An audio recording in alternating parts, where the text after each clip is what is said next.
T20 ವಿಶ್ವಕಪ್ ಗೆಲ್ಲಿಸಿದ ರಾಹುಲ್ ದ್ರಾವಿಡ್ ಬಳಿಕ team India coach ಯಾರಾಗ್ತಾರೆ ಅನ್ನೋ ಕುತೂಹಲಕ್ಕೆ ಕೊನೆಗೂ ತೆರೆ ಬಿದ್ದಿದೆ. ಟೀಂ ಇಂಡಿಯಾದ ಮಾಜಿ ಓಪನರ್ ಗೌತಮ್ ಗಂಭೀರ್ ಭಾರತ ತಂಡದ ಮುಖ್ಯ ಕೋಚ್ ಆಗಿ ಆಯ್ಕೆಯಾಗಿದ್ದಾರೆ.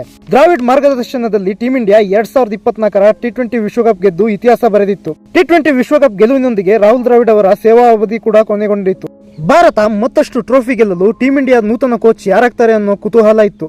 ಇನ್ನು ಕೆಲ ದಿನಗಳಿಂದ ಗಂಭೀರ್ ಕೋಚ್ ಆಗ್ತಾರೆ ಎಂಬ ವದಂತಿ ಕೂಡ ಹರಿದಾಡಿತ್ತು. ಇದೀಗ ಗೌತಮ್ ಗಂಭೀರ್ ಆಯ್ಕೆ ಮಾಡಿರುವ ಬಗ್ಗೆ ಬಿಸಿಸಿಐ ಕಾರ್ಯದರ್ಶಿ ಜೈ ಶಾ ಅಧಿಕೃತವಾಗಿ ಘೋಷಣೆ ಮಾಡಿದ್ದಾರೆ. ಗೌತಮ್ ಗಂಭೀರ್ ಅವರನ್ನು ಟೀಂ ಇಂಡಿಯಾ ಮುಖ್ಯ ಕೋಚ್ ಆಗಿ ಸ್ವಾಗತಿಸಲು ಅಪಾರ ಸಂತೋಷವಾಗುತ್ತಿದೆ. ತಮ್ಮ ಕ್ರಿಕೆಟ್ ಕೆರಿಯರ್ನಲ್ಲಿ ಗಂಭೀರ್ ಹಲವಾರು ಜವಾಬ್ದಾರಿಯನ್ನು ಯಶಸ್ವಿಯಾಗಿ ನಿಭಾಯಿಸಿದ್ದಾರೆ. ಟೀಂ ಇಂಡಿಯಾ ಕೋಚ್ ಆಗಲು ಗಂಭೀರ್ ಸೂಕ್ತ ವ್ಯಕ್ತಿ ಅನ್ನೋ ವಿಶ್ವಾಸ ನನಗಿದೆ. ಗಂಭೀರ್ಗೆ ಇರುವ ದೂರದೃಷ್ಟಿ, ಅವರ ಅನುಭವ ಭಾರತ ತಂಡಕ್ಕೆ ನೆರವಾಗಲಿದೆ.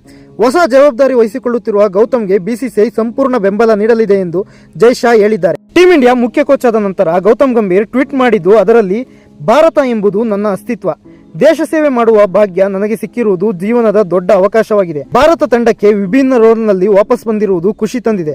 1.4 ಬಿಲಿಯನ್ ಭಾರತೀಯರ ಕನಸು ನನಸು ಮಾಡಲು ಹೆಗಲು ನೀಡುತ್ತೇನೆ ಎಂದು ಹೇಳಿದ್ದಾರೆ. ಇನ್ನು ಇತ್ತೀಚೆಗೆ ಐಪಿಎಲ್ನಲ್ಲಿ ಗಂಭೀರ್ ಅವರು ಮೆಂಟರ್ ಆಗಿದ್ದ ಕೆಕೆಆರ್ ತಂಡ ಅವರ ಮಾರ್ಗದರ್ಶನದಲ್ಲಿ 3ನೇ ಬಾರಿಗೆ ಐಪಿಎಲ್ ಚಾಂಪಿಯನ್ ಆಗಿತ್ತು.